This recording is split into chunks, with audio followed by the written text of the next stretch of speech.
Hello students, मैं Rahul Patidar Newton academy YouTube channel पर आपका स्वागत करता हूं। मैंने आप लोगों को क्लास 12th के लिए सॉलिड स्टेट के दो पार्ट दिए हैं, पार्ट फर्स्ट और सेकंड। आज अपन थर्ड पार्ट पढ़ने वाले हैं। सेकंड पार्ट में अपन ने पढ़ा था इकाई कोशिका के प्रकार, क्रिस्टल तंत्र के प्रकार, घनी इकाई कोशिका के प्रकार, क्रिस्टल जालक, जालक बिंदु और इकाई कोशिका की डेफिनेशन। इतना अपन ने पढ़ लिया था। ठीक है, type of unit cell, type of crystal system, type of cubic unit cell और डेफिनेशन पढ़ी थी क्रिस्टल लैटिस, लैटिस पॉइंट और यूनिट सेल की। आज अपन इसके आगे बात करने वाले हैं। मैंने आप लोगों से कल कहा था कि जो क्यूबिक यूनिट सेल के अपन ने टाइप पढ़ा है, घनी इकाई कोशिका के जो टाइप अपन ने पढ़े हैं, इनको अपने को डिटेल में पढ़ना है, इनके बारे में अपने को स्टडी करना है। क्या चीज़ें आपको इनके बारे में याद होना चाहिए, वो ज़्यादा ज़रूरी है। तो सबसे पहले अगर बात करते हैं अपन एससीसी टाइप की, मैंने आपको यूनिट सेल पढ़ाई थी एससीसी। मैंने आप लोगों से कहा था कि इसके शॉर्ट नेम भी आपको याद रखने हैं। सरल घनीय इकाई कोशिका, पूरी अगर बात करें तो इसको कहते हैं सरल घनीय इकाई कोशिका। ठीक है, simple cubic unit cell, simple cubic unit cell इसको कहा जाता है, एससीसी इसको कहा जाता है। इसके लिए मैं आपको डेफिनेशन कहा था कि ऐसी इकाई कोशिका जिसमें सभी कोनों पर तो परमाणु उपस्थित होता ही है,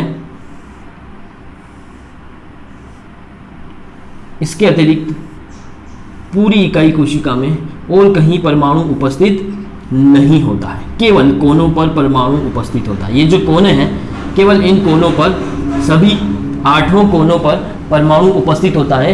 इस टाइप की इकाई कोशिका जो है उसको कहा जाता है सरल घनी इकाई कोशिका, या इसको एससीसी इकाई कोशिका भी कहते हैं, सिंपल क्यूबिक यूनिट सेल। अब आज अपन क्या सीख रहे हैं, इस यूनिट सेल में कितने परमाणु हैं, परमाणु की संख्या। इकाई कोशिका में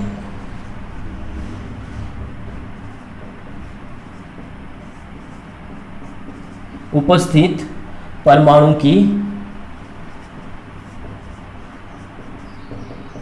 संख्या, ये अपने को सीखना है कि कोई इकाई कोशिका है उसमें कितने परमाणु उपस्थित हो सकते हैं, उनको कैसे कैलकुलेट करते हैं, उस चीज को समझना है। आज मैं आप लोगों को एक बात बता दूं कि ये जो टॉपिक में पढ़ाने वाला हूं, इकाई कोशिका में उपस्थित परमाणु की संख्या, ये उन स्टूडेंट्स को समझ में आने वाला है जिनका इमेजिनेशन पावर अच्छा है। तो आप सब लोग मेरे साथ इमेजिन करेंगे, जो मैं आपको समझाना चाह रहा हूं, जो चीज मैं इमेज करने के लिए कह रहा हूं, वो आपके दिमाग में फिक्स होना चाहिए, उसका पिक्चर आपके दिमाग में आना चाहिए, तब जाके आप लोग इसको समझ पाएंगे कि इसमें कितने परमाणु उपस्थित है। तो अब समझेंगे, आपका जो एक रूम होता है, ठीक है, ये रूम जो होता है ये कैसा होता है, घन के जैसा होता है, क्यूबिक होता है। 4 दीवार है इसमें, और एक ऊपर छत है और एक नीचे फर्श, आपका जो है फ्लोर है। ठीक है, तो ये जो पूरा आपका रूम है, इस रूम में कितने कोने हैं, 8 कोने हैं। 1 2 3 4 5 6 7 और 8, ऐसे 8 कोने रूम में होते हैं। ठीक है, अब यहाँ पर मैं पूरा रूम आपको नहीं बता सकता, आप सबने रूम तो देखे ही हैं, रूम में कैसे कोने होते हैं, अब कोने पता है आपको, 8 कोने उपस्थित होते हैं। अब ये जो रूम है, ये एक रूम है, इस रूम के इधर भी सेम टू सेम जुड़ा हुआ एक रूम है, इस रूम के यहां पर भी एक रूम है, एक रूम यहां पर भी है। मतलब अगर बात करें तो 4 रूम हो गए, एक रूम ये हो गया, एक रूम इसके पास में यहां पर हो गया, एक रूम इसके पास में हो गया, और एक रूम यहां पर इसके पास में हो गया। 4 रूम हो गए बराबर, बिल्कुल एक पास 4 रूम हो गए। ठीक है, क्योंकि 3D स्ट्रक्चर की बात करेंगे, क्यूबिक यूनिट सेल है आपका, 3D स्ट्रक्चर बन रहा है, तो यहां पर ये 4 रूम हो गए। इन चारों रूम के ऊपर भी 4 रूम है। ठीक है, चारों रूम के ऊपर भी क्या है, 4 रूम है। इस तरीके से यहां पर ऊपर भी क्या है, 4 रूम है। अब स्ट्रक्चर थोड़ा सा आप लोगों को 3D दिखेगा, यहां स्पष्ट समझ में नहीं आएगा, इमेजिनेशन आपको बनाना है। नीचे 4 रूम थे, इन चारों रूम के ऊपर भी क्या है, 4 रूम है। ठीक है, ये क्लियर हो गया आपका। तो एक रूम यहां पर था, एक यहां था, इस रूम के यहां पर भी रूम, यहां पर भी रूम, इन चारों रूम के ऐसे कैसे ऊपर 4 रूम भी है। ठीक है, उसके बाद अपन इस बीच वाले की बात करते हैं, कोई से भी एक कोने की बात कर ले, सपोज इधर वाले एक कोने की बात करते हैं, तो जो ये कोना है आपका बीच वाला, जो ये कोना है, इस वाले कोने की अगर मैं बात करूं तो ये कोना कितने रूम में चला गया, इसको आपको समझना है। बीच वाला ये वाला जो कोना है बीच में बिल्कुल जो है वो कोना आपका कितने रूम में चला गया है, ये चीज समझना बहुत जरूरी है। तो कैसे इमेजिनेशन करेंगे, सपोज मान लो इस वाले कोने में आपने एक परमाणु रखा है, या ऐसा समझ लो कि आपने यहाँ पर एक राउंड डिजाइन बनाया इस वाले कोने में। तो इस वाले कोने में जो राउंड डिजाइन बनाओगे वो पूरा राउंड कहाँ होगा, ये कोना आपने बनाया तो 4 नीचे वाले रूम और 4 ऊपर वाले रूम, सब में वो चला गया। इस कोने में जो आप परमाणु रखोगे वो कहाँ चला गया, 8 कमरों में चला गया। अगर मैं इसका 3D स्ट्रक्चर की अगर बात करूं, मैं यहाँ पर एक राउंड अगर बनाता हूं, ये वाला जो कोना इस राउंड की अगर बात करूं तो ये 1 2 3 4 ये 4 रूम तो आपको दिख रहे हैं। ऐसे कैसे ऊपर वाले 4, ये 3D स्ट्रक्चर इसमें समझ में नहीं आएगा, आप जो है 2D स्ट्रक्चर में समझेंगे तो ज्यादा समझ में आएगा। एक रूम ये हो गया, एक रूम आपका ये हो गया, एक रूम ये हो गया और एक रूम ये हो गया। अब ये जो बीच वाला जो कोना है इस पर मैं क्या करता हूँ, एक परमाणु रखता हूँ, ये रख दिया। तो देखो ये परमाणु कितने कोनों कितने रूम में चला गया, 1 2 3 4, इसके कितने डिवाइडेशन हो गए, 4, 1 2 3 और 4। यहां आपको समझ में आ रहा होगा। अब मैंने कहा कि इसके ऊपर भी ऐसे कैसे 4 रूम है, ऊपर भी 4 रूम है, तो ये परमाणु जो है इसका डिवाइडेशन कितने रूम में हो गया, 8 रूम में हो गया। 4 तो ये और 4 इसके ऊपर है उसमें।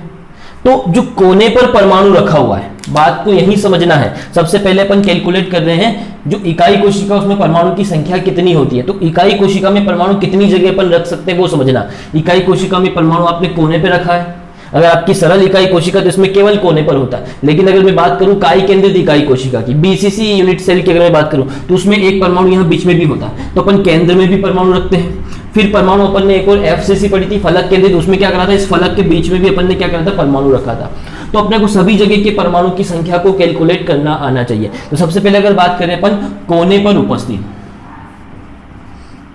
कोने पर उपस्थित परमाणु की संख्या,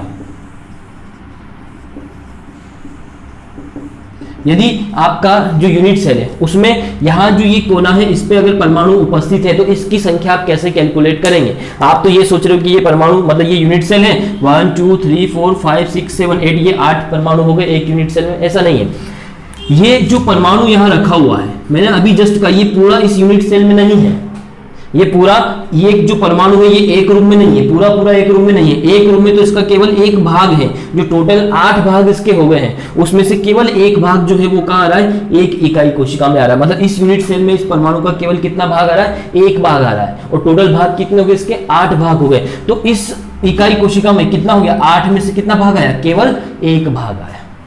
मतलब एक कोने पर कितना परमाणु उपस्थित है, 1/8 परमाणु उपस्थित है, पूरा एक परमाणु उपस्थित नहीं है ना। इसका कितने रूम में शेयर हो गया, 8 रूम में इसकी शेयरिंग हो गई है। मतलब यहां पर एक कोने पर अगर मैं बात करूं तो कितना परमाणु उपस्थित है, 1/8, केवल इतना परमाणु एक कोने पर उपस्थित है। तो जब भी आपको आता है कि कोने पर उपस्थित परमाणु की संख्या, जब भी आपको कोने पर परमाणु की संख्या को कैलकुलेट करना है तो आपको कितना करना है, 1/8। ये 1/8 कैसे हुआ है ये मैंने समझा दिया। अगर इतना आपको नहीं समझ में आता तो आप सीधा भी याद रख सकते हैं कि कोने पर उपस्थित परमाणु की संख्या कितनी है, 1/8। एक कोने पर इतना परमाणु उपस्थित है, पूरा एक परमाणु उपस्थित नहीं है, एक का इतना भाग। अब अपने को इस पूरी इकाई कोशिका में क्या करना है, अब आपसे आ जाता है कि एससीसी इकाई कोशिका में उपस्थित परमाणु की संख्या बताइए। क्वेश्चन इस टाइप से आएगा एग्जाम में। तो एससीसी इकाई कोशिका में उपस्थित परमाणु की संख्या आप कैसे बताएंगे, तो एससीसी में तो केवल कोने पर उपस्थित होता है, और कोने का कैलकुलेट कैसे किया जाता है, कोने पर उपस्थित परमाणु की संख्या कितनी होती है, 1/8। एक कोने पर कितना परमाणु उपस्थित होता है, 1/8। तो अब यहाँ कोने गिनेंगे, 1 2 3 4 5 6 7 8 कोने हैं, और एक कोने पर कितना परमाणु उपस्थित है, 1/8। क्या कहा मैंने, एक कोने पर कितना परमाणु उपस्थित है, 1/8। तो टोटल परमाणु की संख्या कितनी हो जाएगी, इसमें टोटल कोने कितने हैं, 8, तो इसमें 8 का क्या कर दो, मल्टीप्लाई कर दो। एक कोने पर 1/8 उपस्थित है तो टोटल 8 कोने पर कितना उपस्थित होगा, 8 का इसमें मल्टीप्लाई कर दो। तो 8 का इसमें मल्टीप्लाई करोगे तो 8 से 8 हो जाएगा, कट, कितना बचेगा, 1। मतलब जो एससीसी इकाई कोशिका होती है उसमें कितने परमाणु उपस्थित होते हैं, इसमें परमाणु की संख्या होती है 1, क्योंकि इसमें केवल कोने पर परमाणु उपस्थित है, और सभी कोनों का मिलाकर कितना हुआ, 1 परमाणु हुआ, क्योंकि एक कोने पर परमाणु की संख्या कितनी है, 1/8। समझ में आया, क्योंकि 3D स्ट्रक्चर होता है तो ये एक जो परमाणु है इसका शेयरिंग कितने रूम में है, 8 रूम में, यानी 8 इकाई कोशिका में उसके टुकड़े हैं, 8 इकाई कोशिकाओं में है, ये केवल एक इकाई कोशिका में नहीं है। तो अपन केवल एक इकाई कोशिका के परमाणु की संख्या ज्ञात करें तो एक इकाई कोशिका में इसका कितना भाग हुआ, 1/8। फिर इसमें अपन ने टोटल कितने कोने थे, 8 कोने थे, 8 का मल्टीप्लाई कर दिया, तो अपने समझ में आ गया कि जो इकाई कोशिका होती है, कौन सी वाली, सरल घनी इकाई कोशिका जो होती है, इसमें परमाणु की संख्या कितनी होती है, 1 होती है। एग्जाम में क्वेश्चन आता है तो आपको 1 लिखना है, 8 नहीं लिखना है, ठीक है। तो ये सरल इकाई कोशिका में आपको समझ में आ गया परमाणु की संख्या कैलकुलेट करना।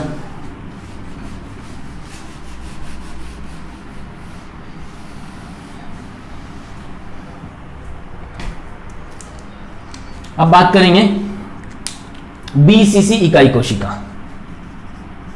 शॉर्ट क्या होता है, बीसीसी, या इसको हिंदी में पूरा नाम होता है काई केंद्रित घनी इकाई कोशिका।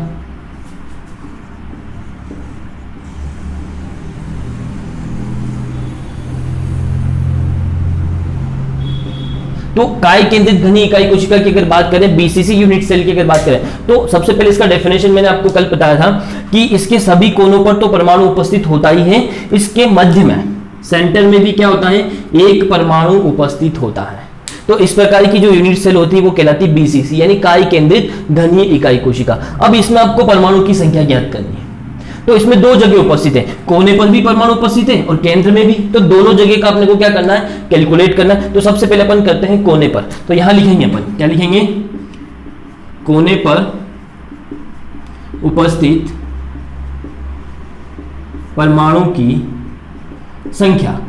तो जो कोने पर परमाणु उपस्थित है इसको अपन कैसे कैलकुलेट करेंगे, सभी कोने का कैलकुलेट करने का तरीका वही है, एक कोने पर कितना होता है 1/8, मैंने बताया कैसे होता है 1/8, ठीक है। और टोटल कोने कितने, 8, तो 8 का मल्टीप्लाई कर दो, कितना आएगा 1, मतलब कोने पर कितने परमाणु उपस्थित है, 1 परमाणु कोने पर उपस्थित है, ठीक है। फिर केंद्र में, तो केंद्र का कैसे कैलकुलेट करेंगे उसको समझना, केंद्र पर उपस्थित परमाणु की संख्या, सेंटर में कितना परमाणु उपस्थित होता है। तो अगर मैं सेंटर की बात करूं, मान लो आपका ये रूम है और आपको परमाणु को, यानी कोई बॉल ले लो, सपोज मान लो बॉल जो है, परमाणु अपन ने बॉल समझ लिया, उसको आपने यहां पर रूम के अंदर रखा हुआ है, बीच में रखोगे, तो अगर आप बीच में रखोगे, ये आपका रूम है और इस रूम के बीच में आप परमाणु रखोगे, तो ये तो पूरा 100% ये कहां है, 100% ये कहां है, आपके रूम के अंदर ही है, मतलब पूरा ही ये कहां है, रूम के अंदर है, इसका शेयरिंग किसी और रूम में नहीं है, ये पूरा आपकी एक ही इकाई कोशिका के अंदर रखा हुआ है, एक ही के अंदर रखा हुआ है, तो इसको पूरा 100% माना जाता है। मतलब यहाँ पर इकाई कोशिका के लिए अपने को कोई शेयरिंग करने की जरूरत नहीं, पूरा का पूरा भाग कहां पर उपस्थित है, केंद्र में उपस्थित है। तो केंद्र वाले को सीधा कितना गिन लेना है, 1 गिन लेना है, क्योंकि ये कहां है, पूरा आपकी एक ही इकाई कोशिका के अंदर, इसका शेयरिंग यानी इसको किसी भी रूम के अंदर इसका डिवाइडेशन, किसी अदर इकाई कोशिका में इसका डिवाइडेशन नहीं हुआ है, ये आपके इसी इकाई कोशिका के अंदर है, ये कहीं और नहीं है, ये आपकी ही इकाई कोशिका के अंदर है, एक ही के अंदर है। तो इसको कितना गिन लेना है, 1 गिन लेना है। तो टोटल कितना हो गया, सभी कोनों पर उपस्थित 1 और केंद्र में उपस्थित भी कितना हुआ 1, तो टोटल इसमें जो परमाणु की संख्या वो कितनी आ गई, 2 आ गई। मतलब जो बीसीसी इकाई केंद्रित इकाई कोशिका जो होती है उसके अंदर परमाणु की संख्या कितनी होती है, 2 होती है।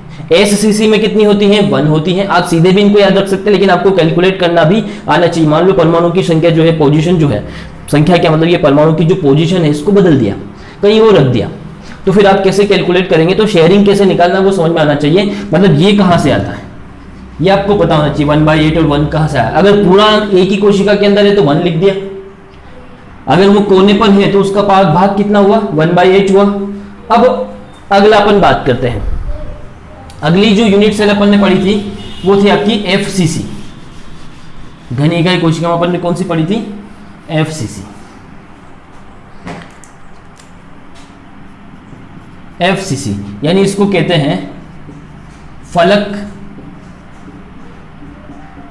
केंद्रित घनी इकाई कोशिका।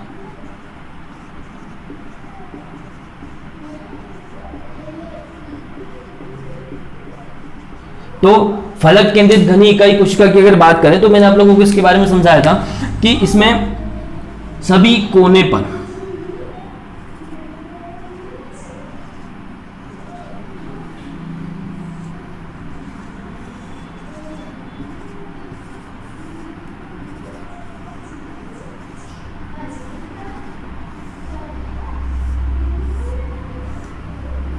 सभी कोने पर तो परमाणु उपस्थित होता ही है, ये तो सब में था, सभी कोनों पर तो परमाणु उपस्थित होता ही है, परंतु ये जो फलक होती है इस फलक के केंद्र में, जितनी भी फलक है इसकी, सभी फलक की केंद्र में भी क्या होता है, एक एक परमाणु उपस्थित होता है।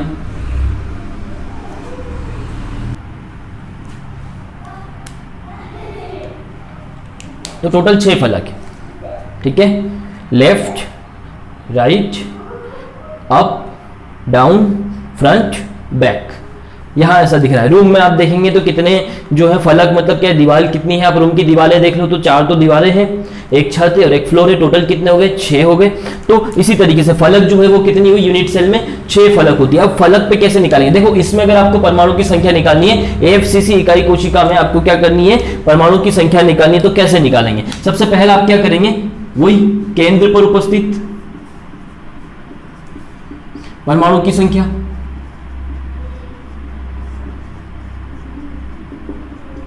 केंद्र पर कितने, कोने पर उपस्थित परमाणु की संख्या, कोने पर उपस्थित परमाणु की संख्या, ये जितने भी कोने हैं, तो कोने के लिए अपन क्या करते हैं, वही 1/8, और टोटल कोने कितने 8, तो 8 का ही मल्टीप्लाई करेंगे तो कितना आ गया 1, तो कोने का मिलाकर तो कितना आया आपका 1। अब फलक पर उपस्थित परमाणु की संख्या निकालें, फलक के केंद्र पर, सीधा भी लिख सकते हो, फलक पर उपस्थित परमाणु की संख्या। फलक पे कितने परमाणु उपस्थित है उसकी बात करें तो फलक का शेयरिंग समझो, कैसे समझना है, सपोज मान लो कि ये दीवार है, इस दीवार पे आप यहां पर क्या रख रहे हैं, एक परमाणु रख रहे हैं, या ये दीवार जो आपने बनाया है, अगर सपोज मान लो आपको इसके उधर भी एक रूम बनाना है तो आप वहां फिर से दीवार खड़ी करेंगे, नहीं, ये दीवार दोनों में काम आएगा, इस वाले रूम के लिए इधर वाली दीवार हो जाएगी, उस वाले रूम के भी ये दीवार हो जाएगी। मतलब यहां अगर मैं जो परमाणु रखूंगा उसका शेयरिंग जो है वो कितने रूम में होगा, एक तो इस रूम में, एक इसके उधर वाले रूम में, यानी 2 रूम में। मतलब उसके कितने भाग होंगे, 2 भाग होंगे। कितने भाग होंगे, टोटल कितने भाग होंगे, 2। टोटल को नीचे लिखो, 2 में से इस यूनिट सेल में उसका कितना भाग आया, 1, यानी हाफ, आधा इधर है, आधा उस वाले रूम में। आप किसी भी दीवार पर रखेंगे, अगर आप छत पे भी अगर कोई परमाणु रख रहे हैं, मान लो ऊपर वाली फलक पे अगर आप परमाणु रख रहे हैं तो अपने लिए तो ये छत पे हो गया, ऊपर वाले रूम के लिए वो कहां हो गया, फ्लोर पे हो गया, ठीक है। तो आधा भाग आया।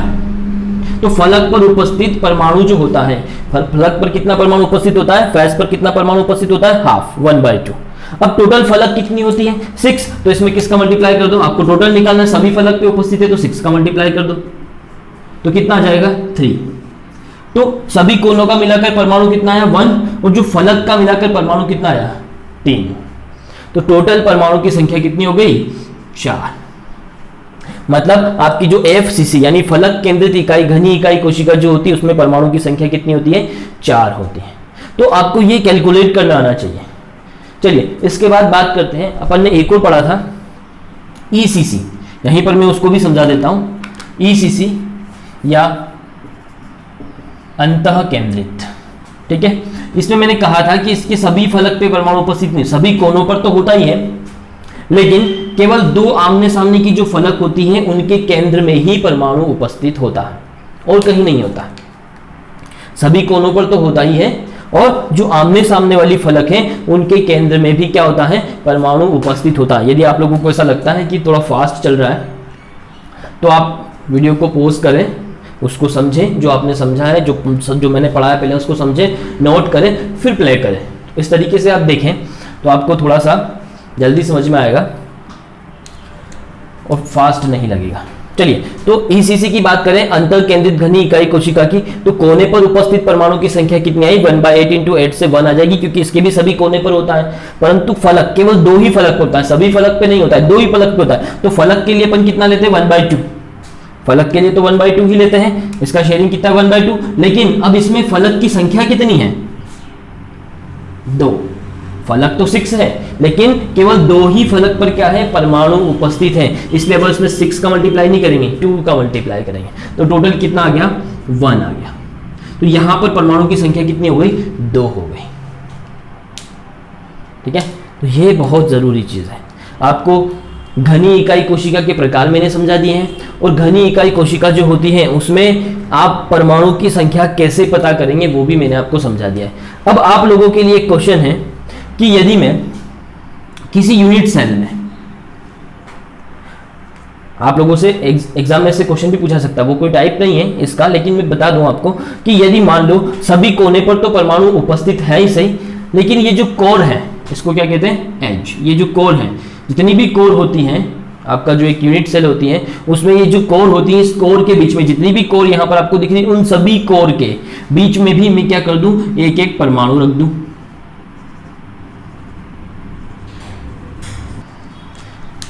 सभी कोर पे मैंने क्या करा, परमाणु रख दिया। अब आपको बताना है, कोर मतलब समझ रहे ना, कोना अलग चीज होता है। कोर का मतलब होता है कि जैसे मान लो ये एक रूम है, इस रूम के ये तो कोने हैं 1 2 3 4, यहाँ कोने दिख रहे हैं, और ये वाला जो भाग है यहाँ बीच में अगर मैं रखता हूँ, इसको कोर कहते हैं, ये एज है। यहाँ पर अगर परमाणु रखते हैं तो आप बता सकते हैं कि यहाँ पर परमाणु की संख्या कितनी होगी। ये आप लोगों के लिए क्वेश्चन है, कल पार्ट 4 सॉलिड स्टेट के पार्ट 4 में मैं आपको इसका आंसर दूंगा। तब तक आप कोशिश करिएगा और मुझे बताइएगा कि इसमें कमेंट्स बॉक्स में आप मुझे बताइएगा, आप देखेंगे तो कमेंट्स करके मुझे बताइएगा कि आपका इसका आंसर कितना आया है, ठीक है। उसके बाद मैं आप लोगों को इसका आंसर बताऊंगा कि इसका आंसर क्या आने वाला है। चलिए, तो अब आगे बात करते हैं कि ये जो अपन ने परमाणु की संख्या कैलकुलेट करी है, इसमें सवाल जो है वो किस टाइप से आता है, आपसे कैसे इसमें सवाल पूछा जाता है। देखिए, आप लोगों से सवाल कैसे पूछा जाए उसको देखें। आपने सवाल देखें, स्क्रीन पे आपको मैंने सवाल दिया है, इसको पढ़ेंगे तो इसमें कहा गया है कि आपका जो यूनिट सेल है, कोई तत्व जो है वो एक्स और वाई दो प्रकार के तत्वों से मिलकर बना हुआ है, और जो आपका यूनिट सेल है वो किस टाइप का कहा है इसने, कि घनीय इकाई कोशिका है। उसमें वो कह रहा है कि एक्स जो है वो घन के कोनों पर उपस्थित है। सवाल को आप पढ़ लीजिएगा, क्या कहा उसने, एक्स जो है वो घन के कोनों पर उपस्थित है और वाई जो है वो फलक के केंद्र पर उपस्थित है। तो आपको बताना है कि यौगिक जो है उसका सूत्र क्या होगा। तो समझे, मैंने आप लोगों से कहा कि जब कोने की अगर बात करते हैं तो कोने की संख्या को कैसे कैलकुलेट करते हैं। यहां कहा है एक्स घन के कोने पर उपस्थित है, तो कोने के लिए अपन क्या करते हैं, कोने के लिए 1/8, और टोटल कोने कितने होते हैं 8, मतलब कोने पर उपस्थित परमाणु की संख्या कितनी आ गई यहाँ पर 1, यानी एक्स कितना है 1 है, तो अपन ने यहां लिख दिया x। अब y कितना है, y भी देख लेते हैं। y फलक के केंद्र पर उपस्थित है। यौगिक का सूत्र मतलब समझते हैं ना, सूत्र मतलब क्या होता है, सूत्र मतलब कोई भी यौगिक जो होता है उसके सूत्र का मतलब होता है उसमें जो परमाणु है उनका रेशियो क्या, कितने परमाणु उसके अंदर उपस्थित है, वही उसका रेशियो जो है वही क्या बताता है, सूत्र होता है। आप लोगों ने 11वीं क्लास में पढ़ा होगा किसी यौगिक का सूत्र मतलब क्या होता है, मूलानुपाती सूत्र, अणु सूत्र, सारी चीजें होती है। मूलानुपाती सूत्र में क्या होता है, उसके अनुपात को बताता है, ठीक है। तो यहाँ अपन वही तो बात कर रहे हैं कि इसमें जितने परमाणु अपने को पता चल जाएगा तो अपने को पता चल जाएगा उसका सूत्र क्या है। तो y फलक के केंद्र पर उपस्थित है, तो फलक के लिए अपन क्या करते हैं, फलक मतलब 1/2, और फलक कितनी होती है, घनी इकाई कोशिका कहा है तो घनी में तो 6 ही होती है फलक, तो टोटल परमाणु कितने हो गए 3, तो y कितना है 3, x कितना है 1, तो यहाँ 1 लिखने का जरूरत नहीं है, और y कितना है 3, तो x और y 3, ये इसका क्या हो गया, सूत्र हो गया। x कितना आया, x घन के कोने पर उपस्थित था, तो x का वैल्यू कितना है, x कितना है 1, क्योंकि कोना कहा है तो 1/8 लिख देंगे, टोटल कोने कितने होते हैं 8, सभी कोने पर उपस्थित है। ऐसा तो कहा ही नहीं कि एक पे उपस्थित एक पे नहीं है, वो ऐसा भी कहेगा, उसकी बात बाद में करेंगे। यहां भी क्या कहा उसने कि जो है वो सभी कोने पर क्या उपस्थित है, x उपस्थित है, तो इसका आ गया 1 वैल्यू। और y फलक के केंद्र पर उपस्थित है, तो फलक कितनी होती है 6, और इसका रेशियो आएगा आपका 1/2 यानी 3। तो टोटल जो है आपका फॉर्मूला जो है क्या बन गया, x1 था तो 1 लिख दिया, और y3 था तो y3, फॉर्मूला बन गया xy3। तो इस तरीके से सवाल आता है। जब आपको कैलकुलेट करना आ जाएगा तो आपको ये न्यूमेरिकल भी सोल्व करना आ जाएगा। चलिए अगला देखते हैं।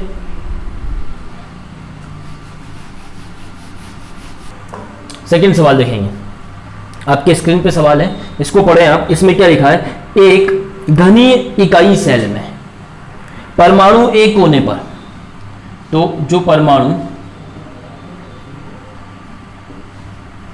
ए कहां उपस्थित है, कोने पर, ठीक है।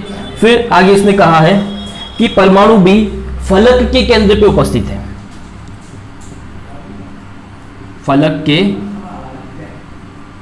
केंद्र पर कौन उपस्थित है, बी उपस्थित है।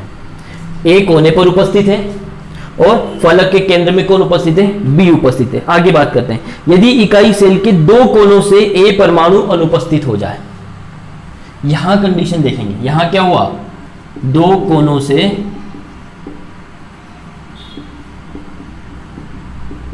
ए अनुपस्थित हो जाए, तब बताना है कि यौगिक का सूत्र क्या होने वाला है। वेरी सिंपल है। कैसे अपन करते हैं, आप लोगों को पता है कि जो परमाणु कोने पर उपस्थित होते हैं उसके लिए तो अपन क्या करते हैं 1/8, तो ये 1/8 एक कोने पर कितना होता है 1/8। अपन इसमें 8 का मल्टीप्लाई करते हैं, क्यों?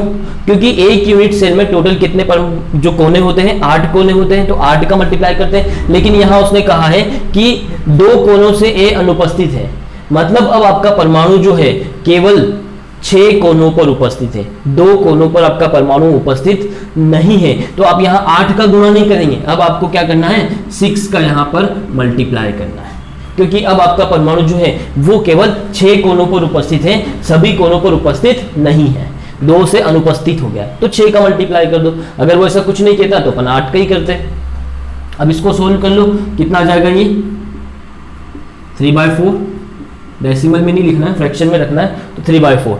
अब यहाँ बात करो फलक के केंद्र पर कहा, यहाँ से तो कोई अनुपस्थित करा ही नहीं है, तो सभी पर, तो फलक के लिए अपन कितना लिखते हैं, अभी अपन ने बताया 1/2, और इसमें मल्टीप्लाई किसका करेंगे 6 फलक होते हैं, तो पूरी सभी जगह उपस्थित है, तो 6 का मल्टीप्लाई कर दो, कितना आ गया 3। अब रेशियो निकाल लो A/B, क्योंकि ये फ्रैक्शन में आया ना, तो अब यहाँ इसका रेशियो निकालेंगे, ये 3/4 हो गया, और ये कितना है 3 है, ये 3/4 हो गया, और ये कितना है 3, तो इसके अपोन में लिख ले 1 और क्रॉस मल्टीप्लाई कर ले, तो ये तो हो जाएगा 3 और ये हो जाएगा 12। अब 3 और 12 है, और जब इस टाइप का रेशो आता है तो इसको आपको सरल बनाना होता है। इसको सरल बनाएंगे तो 3 1 जा 3 और 3 4 जा 12, 1 4। ए का वैल्यू कितना आया 1 और बी का वैल्यू कितना आया 4, मतलब आपका फॉर्मूला हो गया AB4। ये फ्रैक्शन में आता है ना, तो इसको आपको ऐसा लिखना है, ए का वैल्यू कितना है ए के नीचे लिखो, बी का वैल्यू कितना है यहाँ लिखो, और इसको क्या कर लो सरल बना दो। तो पहले क्रॉस मल्टीप्लाई करा 3 और 12, इसको इजी कर लिया, सरल कर लिया, सिंपल कर लिया, तो 1 4, तो AB4। तो ये हो गया आपका फॉर्मूला, आंसर आ गया आपका कि इसका यौगिक का सूत्र क्या होने वाला है AB4 टाइप का। चलिए अगला क्वेश्चन देखिए क्या है इसमें। एक घनी इकाई सेल है, अब इसमें इसने ऋण आयन क्या लिखा है कि ऋण आयन को इसने बोल दिया बी। मैंने बोला था आयनिक क्रिस्टल होता है, आयनिक क्रिस्टल अपन ने पढ़ा था, उसके जो अवयवी कण होते हैं, रचक कण जो होते हैं वो क्या होते हैं आयन होते हैं, प्लस और माइनस। तो यहाँ परमाणु नहीं बोल के वो क्या बोल रहा है आयन बोल रहा है, तो कोई दिक्कत नहीं है।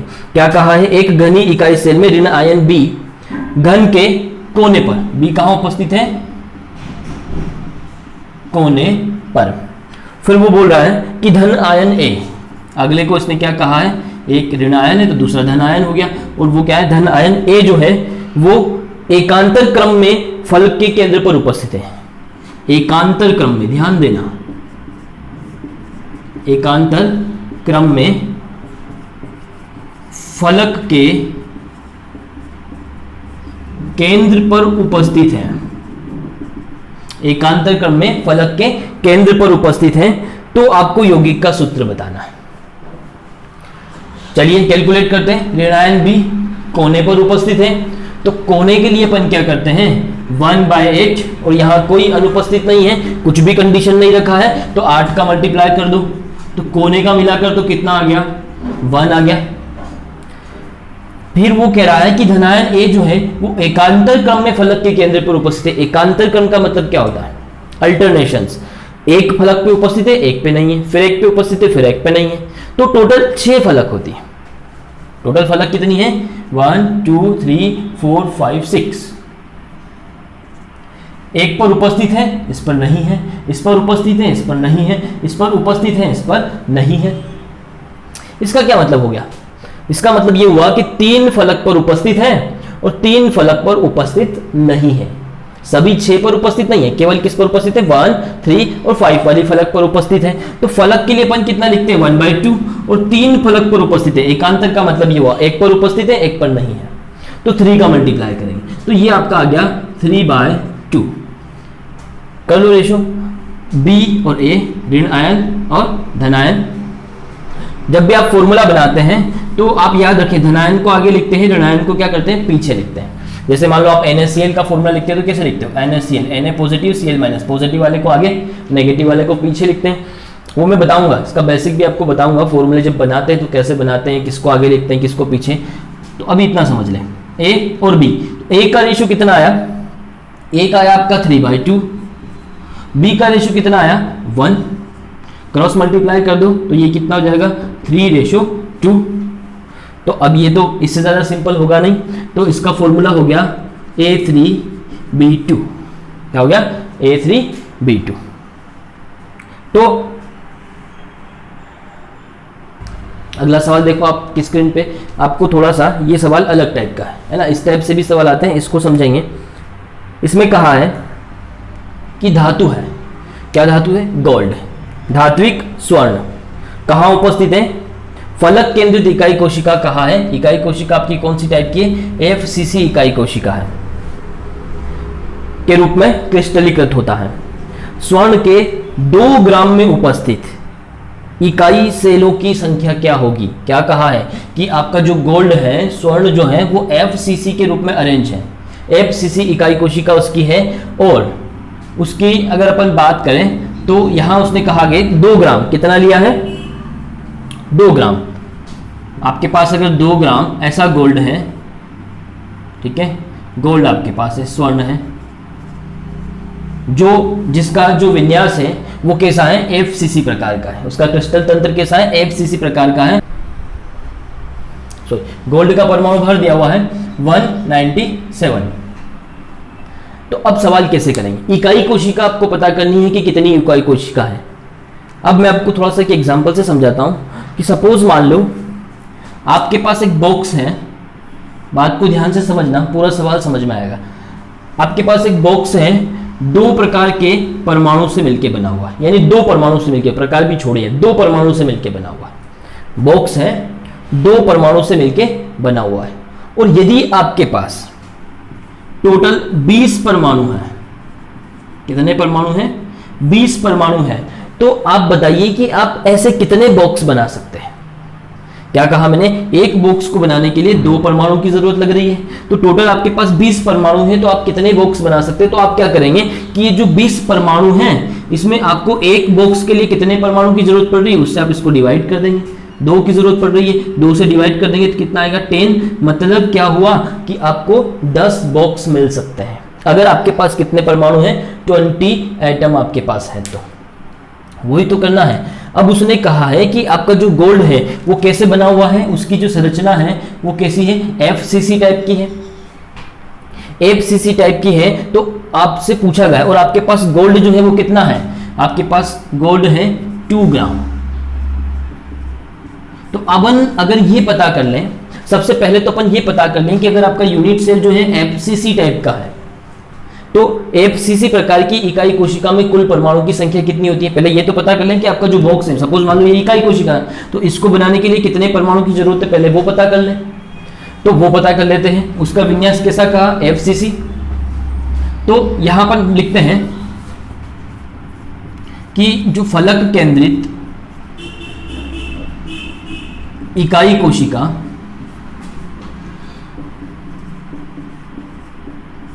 में परमाणु की संख्या कितनी होती है। तो फलक केंद्रित के लिए मैंने आप लोगों को बताया था, फलक केंद्रित मतलब क्या, कोने पे भी परमाणु उपस्थित होता है और फलक के केंद्र पर भी। तो कोने पर मिलाकर तो कितना जाएगा 1, कोने का मिलाकर कितना जाएगा 1, और जो फलक है उसका मिलाकर कितना जाएगा 3। अभी अपन ने कैलकुलेट करा तो टोटल कितना जाएगा 4। मतलब आपकी जो एक इकाई कोशिका जो है वो कितने परमाणु से मिलकर बनी हुई है, 4 परमाणु से मिलकर बनी हुई है। अब अगर अपने को ये पता चल जाए कि 2 ग्राम में कितने परमाणु हैं, गोल्ड का जो 2 ग्राम आपके पास है उसमें कितने परमाणु हैं, अगर ये पता चल जाए तो उसमें अपन क्या करेंगे, इस 4 से क्या कर देंगे, डिवाइड कर देंगे। वही करा था ना अपन ने, कितने परमाणु से मिलकर इकाई कोशिका बन रही है ये पता चल जाएगा। तो एक इकाई कोशिका में कितने परमाणु लगेंगे, 4 परमाणु लगेंगे। तो 2 ग्राम में आपके पास कितने परमाणु हैं, तो अपने को पता चल जाएगी कि आपकी इकाई कोशिका, अपन कितनी इकाई कोशिका उससे बना सकते हैं। तो बस अपने को यही करना है, तो अपन यही करेंगे। तो सबसे पहले अपन ये पता कर लेते हैं कि 2 ग्राम में कितने परमाणु उपस्थित होते हैं। अब कोई भी पदार्थ है, कोई तत्व है, अगर उसकी आपको ग्राम में मात्रा दी हुई है और आपको परमाणु की संख्या निकालनी है, तो कैसे करना है इसको ध्यान से समझना। यहाँ बहुत सारी प्रॉब्लम आती है, इसको आप समझते नहीं है। सबसे पहले आप क्या करें कि जो 2 ग्राम आपके पास गोल्ड है, 2 ग्राम गोल्ड में उपस्थित मोलों की संख्या, मोलों की संख्या निकालें। पहले क्या निकलेगा? मोल की संख्या निकलेगा। किसी भी तत्व की अगर बात करें तो उसमें उसको 11th में अपन ने पढ़ा है कि इसकी क्वांटिटी की अगर बात करें तो उसको क्या में मापते हैं अपन? मोल में। कितना मोल आपके पास परमाणु है, अपन मोल में ही बात करते हैं। तो मोल की संख्या निकालने के लिए अपन ने 11th में पढ़ा है मोलरता, मोललता, नॉर्मलता, ये सब पढ़ा है। तो मोल की संख्या निकालने के लिए अपन क्या करते हैं? मोल की संख्या निकालने के लिए अपन करते हैं, ऊपर लिखते हैं अपन पदार्थ की आपके पास ग्राम में मात्रा कितनी है, पदार्थ की ग्राम में मात्रा, ठीक है, और अपोन में अपन लिखते हैं पदार्थ का आणविक द्रव्यमान। उसके अणुभार से अगर उसकी ग्राम में मात्रा में अगर भाग लगा देंगे अपन तो अपने को पता चल जाएगा कि उसमें मोलों की संख्या कितनी है। ठीक है, समझ में आ रहा है ना इतना? यहां पर मैंने क्या किया है, अब पदार्थ की ग्राम में मात्रा कितनी है? 197, सॉरी, पदार्थ की ग्राम में मात्रा है 2 और पदार्थ का आणविक द्रव्यमान कितना है? 197। इसको भी यहां पर कुछ भी नहीं करें, काटे वगैरह कुछ भी नहीं, इसको इतना ही रहने दें। अब परमाणु की संख्या निकालनी, मोलों की संख्या तो निकालनी, परमाणु की संख्या निकालनी, तो आपको पता होना चाहिए इतना मोल आ गया आपके पास। 2 ग्राम में कितना मोल उपस्थित है? 2/197 मोल उपस्थित है। और आप जानते हो कि 1 मोल में उपस्थित परमाणु की संख्या कितनी होती है? एवोगैड्रो नंबर के बराबर होती है। मतलब अपन लिखेंगे 6.022 इंटू 10⁻23। इतने परमाणु 1 मोल में उपस्थित होते हैं। तो आपके पास कितना आया? 2/197 मोल में कितने परमाणु उपस्थित होंगे? ठीक है, तो क्या करेंगे, इसका इसमें मल्टीप्लाई कर दो। 1 मोल में इतने उपस्थित हैं तो इतने मोल में कितने उपस्थित होंगे, तो इसमें आप इसका मल्टीप्लाई कर देंगे तो आप क्या आ जाएगी? परमाणु की संख्या। तो कर लें, यहां कर देते हैं, नोट कर लेना आप इसको। 2/197 इंटू 6.022 इंटू 10⁻23। तो ये आ गई आपके परमाणु की संख्या। 2 ग्राम में इतने परमाणु उपस्थित होते हैं। अब क्या करना है? इकाई कोशिका की संख्या ज्ञात करना है। तो क्या करेंगे? एक इकाई कोशिका कितने परमाणु से मिलकर बन रही है? 4 परमाणु से मिलकर बन रही है।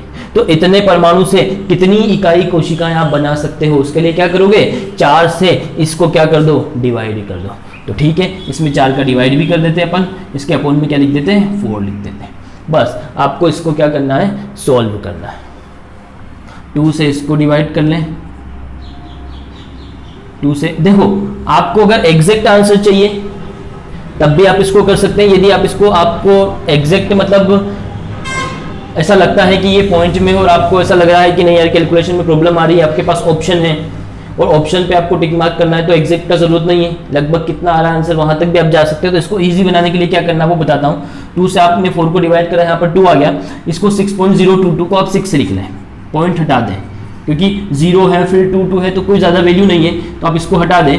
और अब अपोन में कितना बचा? 197 इंटू 2 से इसको डिवाइड कर लें, ये 3 आ जाएगा।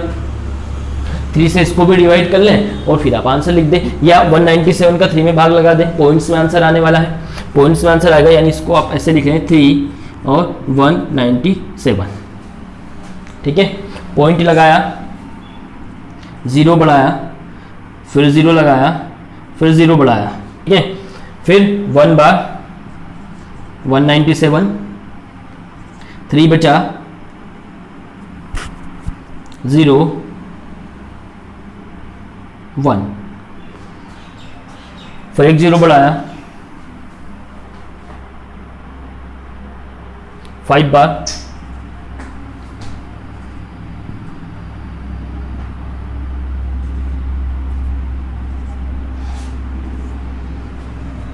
कितना बचा,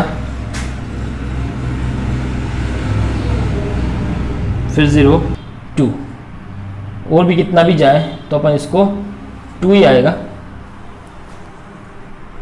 ठीक है, तो अब देखो कितना आ रहा है 0.152 इंटू 10⁻23। तो आंसर अपने को कैसे लिखना पड़ेगा, 1 के पॉइंट में लिखना पड़ेगा, 1.52 इंटू 10⁻22। एक डेसिमल इधर बढ़ाया तो यहाँ पर एक 0 कम हो जाएगा, तो आपका आंसर आ गया 1.52 इंटू 10⁻22 इकाई कोशिकाओं की संख्या उसमें होती है। अगर आप डेसिमल से लेते तो 1.53 के समथिंग आंसर आता, कोई फर्क नहीं पड़ता इतने से। तो आपको कैलकुलेशन को इजी बनाने के लिए आप 6.022 की जगह 6 भी यूज कर सकते हैं और इस तरीके से आप इसको सोल्व कर सकते हैं। आप इस न्यूमेरिकल को अच्छे से देखिएगा, ठीक है, मैंने पूरा समझाया आपको इसको कैसे आपको कैलकुलेट करना है। यदि आपको पदार्थ की ग्राम में मात्रा दे रखी हो तो आपको उसमें उपस्थित इकाई कोशिकाओं की संख्या भी आपको क्या करना है, ज्ञात करना है। अब मैं आपको स्क्रीन पे क्वेश्चन दे रहा हूँ, सेम टू सेम इसी टाइप का क्वेश्चन है, कल मैं आप लोगों को ये सोल्व करवाऊंगा। सेम क्वेश्चन है, कोई चेंज नहीं है, ठीक है, सेम क्वेश्चन है। आप इस क्वेश्चन को भी क्या करिएगा, सोल्व करके बताइए मुझे कि इस क्वेश्चन में आपको इस क्वेश्चन को आप कैसे सोल्व करेंगे। सेम जैसा क्वेश्चन ये है वैसा ही क्वेश्चन वो भी है। तो आपको इसमें अगर कोई प्रॉब्लम आएगी सोल्व करने में तो उसमें आपको समझ में आ जाएगा आपसे वो हो पा रहा है कि नहीं हो पा रहा। अगर वो हो जाता है तो आप उसका आंसर भी मुझे कमेंट बॉक्स में लिख के दीजिएगा, कल मैं आपको उसका सोल्यूशन दूंगा। ठीक है।